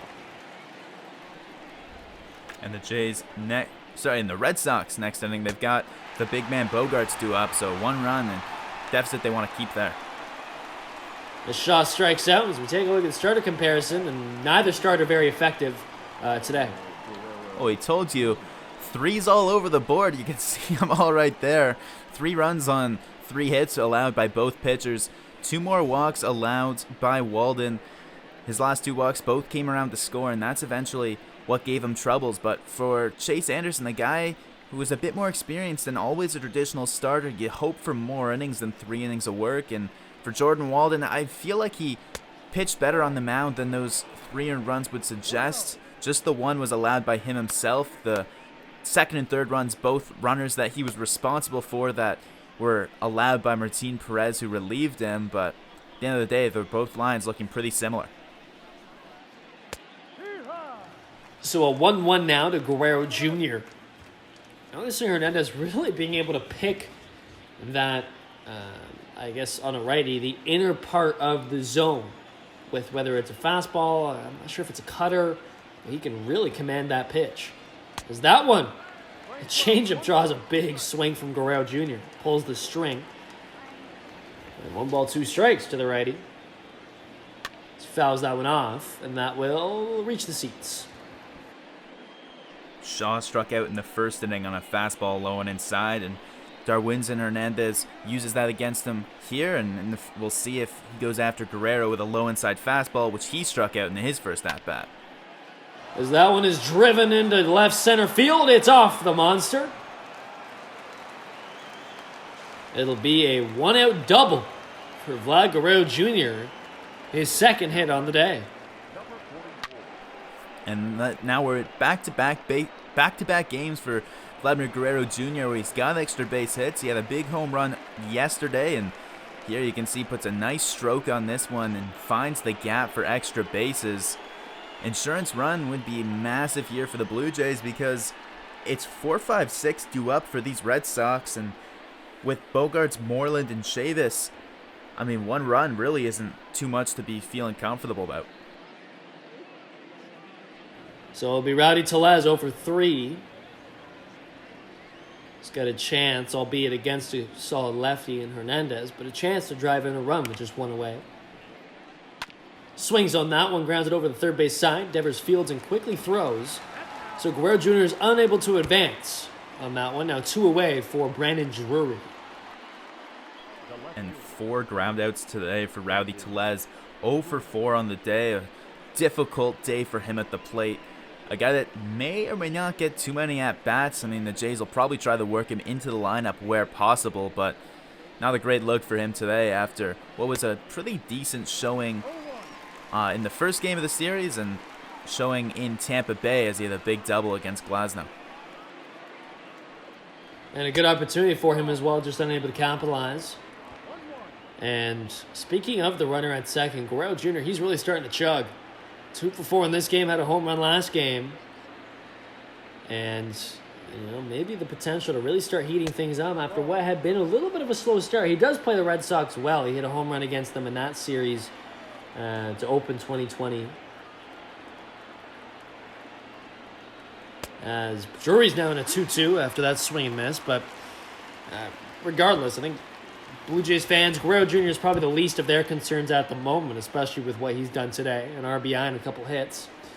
Drury grounds that one over to third. Devers once again fields and makes a quick play to first. So after a 1-out double from Guerrero Jr., Tellez and Drury both ground out to third. Hernandez gets out of it. 4-5-6 due up in the 8th for the Red Sox as they try to tie this thing up.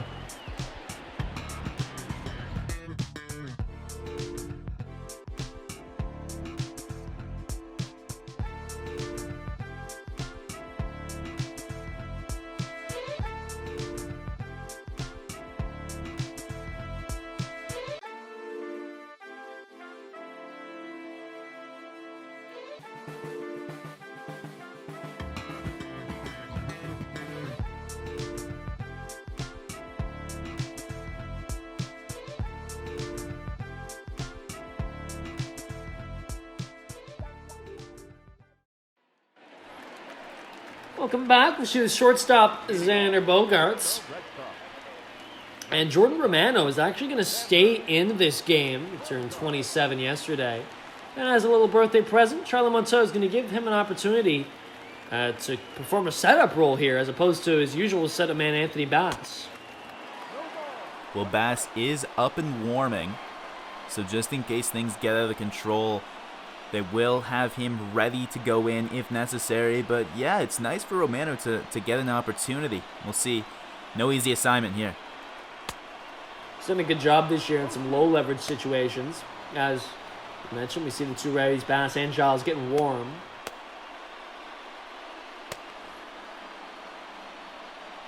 But Romano gets the opportunity now in a very high leverage situation.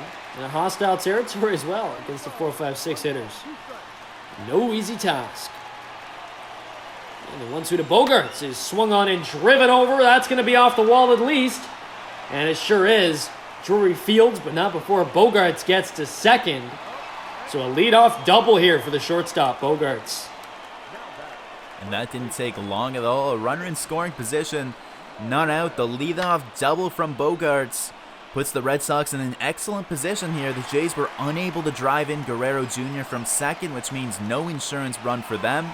Still just a one-run game, and a guy that's really been a thorn in the Jays' side earlier in this season, Mitch Moreland at the plate, and someone that knows exactly what you have to do with a runner in scoring position, less than 2 outs, and just move him over. We'll see if he can.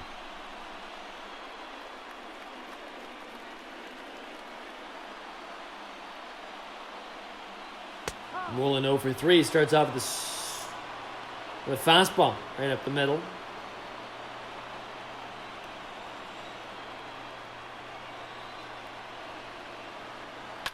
And he swings on that high pitch. It was in the zone. Both pitches to Moreland, the lefty, in the zone here. So Romano challenging him and getting ahead as a result. And that one taken inside, so ball 1 to the lefty Moreland.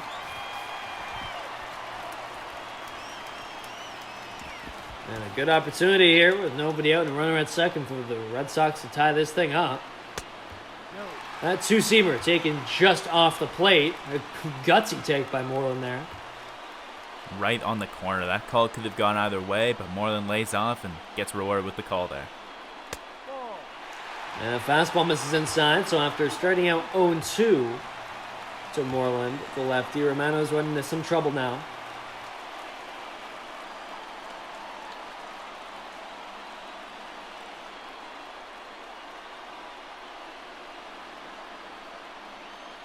3 straight balls to Moreland. We'll see if it'll be a 4th. That one swung out, grounded over to the mound. Romano makes the play. And Moreland's retired, and the runner will advance now to third. So the tying run for the Red Sox, just 90 feet away. Moreland does his job in advancing the runner here. And he sure does. I mean, depending on the hitter that was up at the plate, you're not going to do it with Moreland, but for a lot of players, and especially National League players, you would put the bunt situation on there that move the runner over the third and sacrifice the man. Moreland does the job, doesn't even have to lay down a bunt, grounds out to the pitcher, moves Bogaerts to third, and now even a sac fly will tie this game up. And Chavis, if you want to get crazy, does represent the go-ahead run for the Red Sox.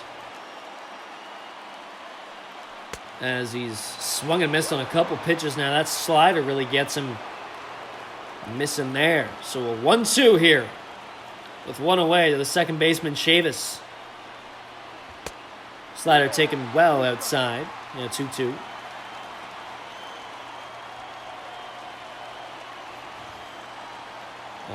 Chavis, a first-round pick, 26th overall. And he's made the majors, and in the absence of Pedroia, he's going to be trusted. And in opportunities like this, he's got to perform. And he gets himself a walk here with one away and reaches. So now the runners at the corners here. Jordan Romano, one away. Now the double play in effect. But Christian Vasquez, the home run hitter from the second inning, steps in. He's 2 for 3 on the day. And personally, I'm very surprised to see Romano still in after struggling with a walk against a hitter who's already succeeded so far today with a couple hits already. 2 for 3. You mentioned the big home run. I'm surprised Montoya's not going to Anthony Bass here. Looks like he's going to leave Romano in to clean up the mess he made, and we'll see if he can mop it all up. Ball 1 to Vasquez, who drills one foul.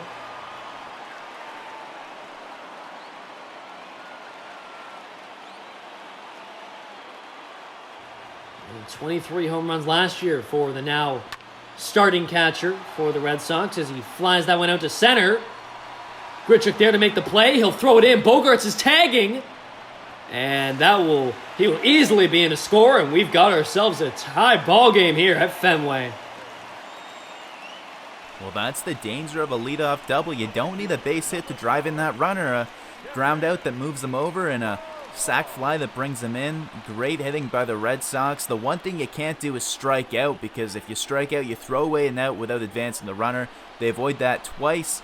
2 productive outs, and all of a sudden it's a tie game. And Pilar flies that one out to left.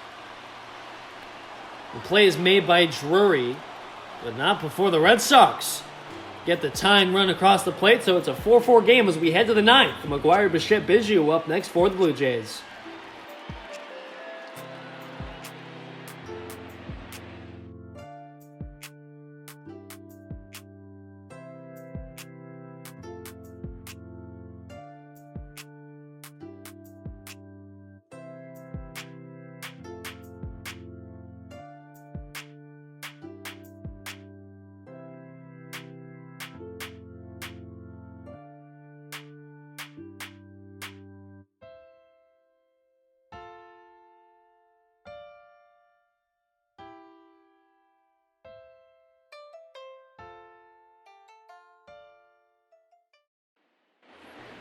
So it'll be Reese McGuire in the box now to lead things off in the 9th for the Jays. Darvinson Hernandez will remain out there as it's a lefty at the plate. And McGuire's had some hard contact in this one. He got a double back in the second that just about went out of here. And then a deep fly out to left back in the 6th, opposite field. So we're seeing some power here from McGuire, and we might see some more here. That one is drilled to right field. McGuire flips the bat, and it's gone! Reese McGuire puts the Blue Jays in front, his first home run of the season. Charlie Montoya, you better have been seeing that one. What an opportunity for the backup catcher. Well, no better time for a first home run than taking the lead in the top of the 9th against a division rival. You can see McGuire's fired up about that one and no reason not to be. It was his counterpart, Danny Jansen, that hit a big home run late in the game to take the lead against the Red Sox the first time they saw them back at home on the opening day. And here McGuire says, why can't I, as he provides a huge home run here to start this inning off with a bang, as that one is just inside the foul pole and the Blue Jays take the lead. Curves around the pole there, so it'll be Heath Hembree in, but it's funny, I kind of spoke that into existence. I don't want to say I predicted that home run, Drew, but I kind of predicted that home run. McGuire showing off power throughout all of this game. Takes advantage of a pitch he likes, and as I mentioned when he was rounding the bases, McGuire really taking advantage of a good opportunity in this one. A double as well as a home run, 2 for 4. No real issues defensively. He had one ball that got away from him, but that's going to happen. A good outing for McGuire today. Perhaps we'll see more of him in the future. As Bichette now pokes one into right field, that'll get down for a base hit. So the bottom of the lineup here, both reaching in the ninth, still nobody out, and the Blue Jays have the lead. And Bichette now on base for the second time today. A fresh change for him who had a lot of struggles, and I'm sure as a young player that feeds off of energy, you've got to figure that big home run to take the lead from McGuire must have given him a little bit of jolt of energy as he went out for his plate appearance there. Bichette now 1 for 3 with a walk. And as I mentioned, the 8-9 hitters both getting hits. One of them out of the park, one of them in the park. And so Ken Giles will continue to warm, as he, I'm sure, already was, or as we saw already was in the pen.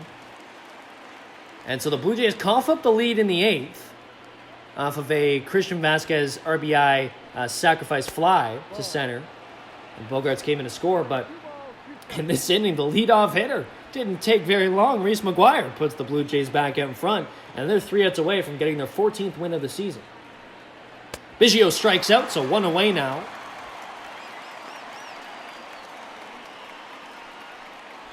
Not a great swing here from Kevin Biggio. He's worked 2 walks and singled today, reached base 3 times and scored twice, but in his last 2 plate appearances, both strikeouts on pitches that I'm not sure you'd see him swing at on most days. A rough couple at-bats, but overall a solid day from Biggio at the plate.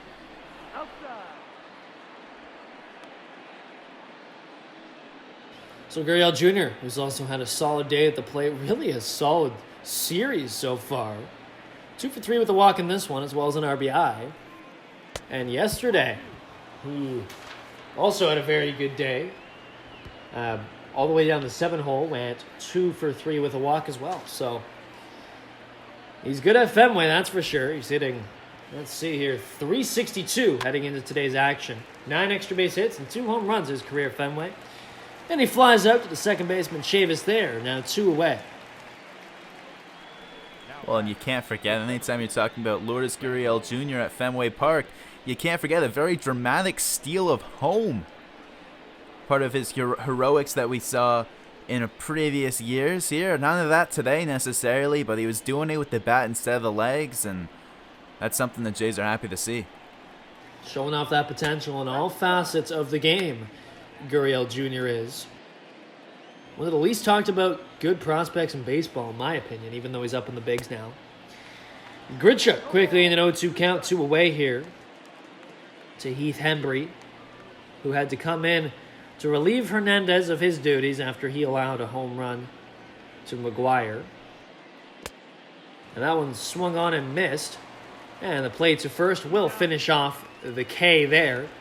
So Grichuk strikes out, but the Blue Jays take the lead as we head to the bottom of the 9th. They're 3 outs away from winning off of this shot from Reese McGuire.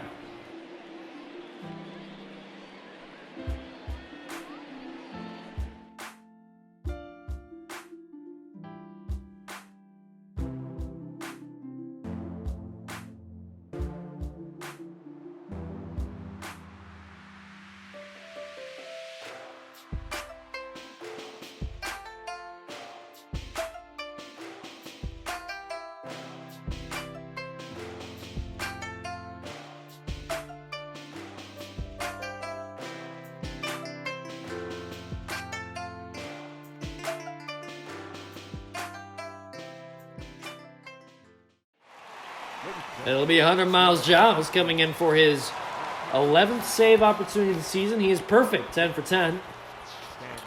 An earned run average of nice round 0. And low averages allowed against both righties and lefties. Easily the best pitcher for Toronto this season. And now he'll face 3 lefties, the 9-1-2 hitters for the Red Sox, Bradley Jr., Benintendi, and Devers. And one of the best pitchers in baseball, just by the fact that you can't argue with a perfect 0 ERA. Tied for the American League in saves, as you mentioned. Just 2 behind the major league leader, Keone Kela, out with the Pirates, who's got 12 in what's been a surprising start to their season as well. But for Ken Giles specifically, been effective against lefties, against righties, and the only messes that he's really worked himself into, he's had a couple runners on base and gotten out of them every single time.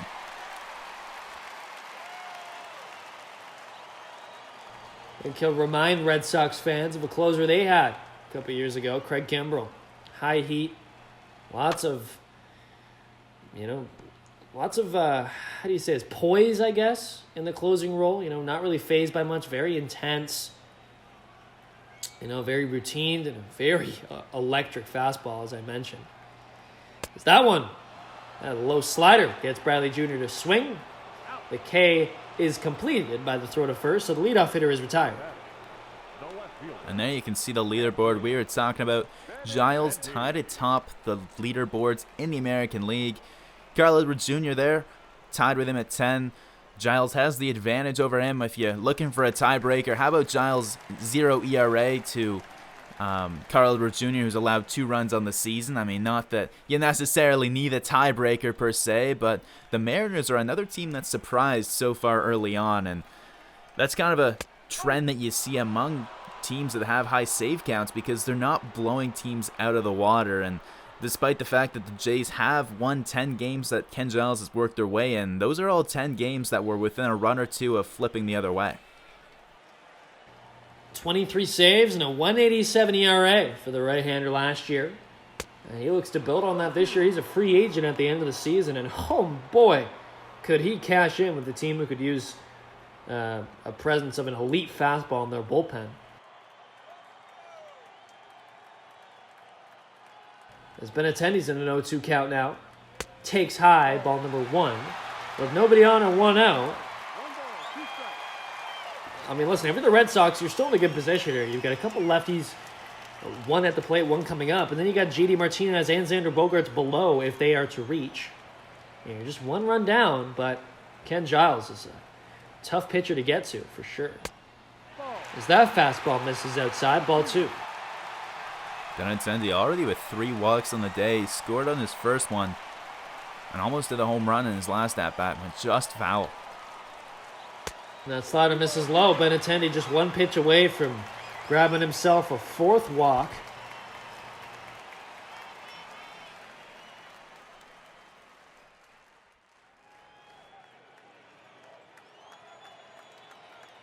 Full count to Benintendi, the payoff pitch. Swung on, flown up into center. Grichuk doesn't have to move very much. And Benintendi is retired. 2 away now. Devers represents the final out for the Red Sox here.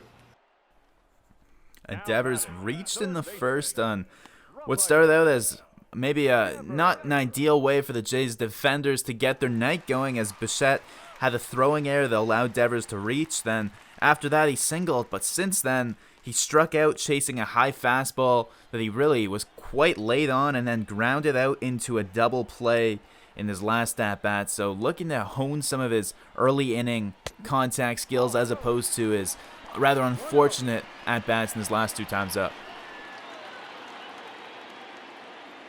Tons of power. And he showed it back in the second with that double and got himself an RBI. Grounded into a double play back in the 7th. And a 2-0 count now to Giles. And that fastball paints the corner and gets Giles back in this count. A much-needed strike.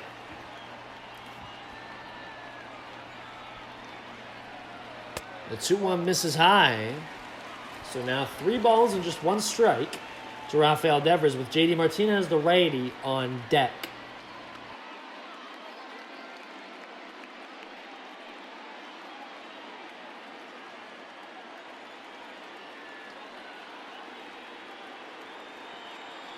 The 3-1 to Devers is grounded over to second. Biggio will field. And that should be it. It is. The Blue Jays get one back and avoid losing 3 straight here as they pick up their 14th win of the season. Ken Giles gets the save, and now we'll have the rubber match tomorrow between these two teams, both desperate for another win, but some good hitting and some good run generation by, I think, the Blue Jays today. Less power, more focusing on production and next man up mentality.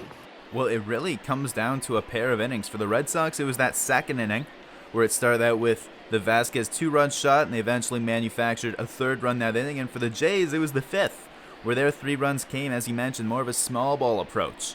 No big hits, no big powerful displays there. It was just a couple walks and a couple nice base hits that found holes, and that's all you need in baseball to win the game. The Jays put up 5 runs, and their bullpen stayed strong late, despite a little bit of a crack in the armor as Jordan Romano surrendered a run, but heroics from Reese McGuire saved the game. The Jays come back, and they'll head into tomorrow's game looking to win the series. So a nice belated birthday present for the Canadian Jordan Romano picks up a win. Darwinson Hernandez takes the loss as he allowed that moonshot to Reese McGuire, the ultimate winning run. And talk about the day for Reese McGuire. I mean, he looked fine behind the plate and offensively a real force out there. Well, he sure did. I mean, that double that he hit, we mentioned as it happened, if you wait a couple of months when the air gets a little bit lighter and the balls travel a little bit further, that one's probably gone. And in certain parks, that one would be gone, but the deeper right field here kept his double to a double off the warning track. He adds on and says, you know what, I'm just going to hit it to the shortest part of the park in his next at-bat, and he hits a home run just past Pesky's pole at just about the right time for the Jays. He gets his home run after all, and really a standout performer here tonight.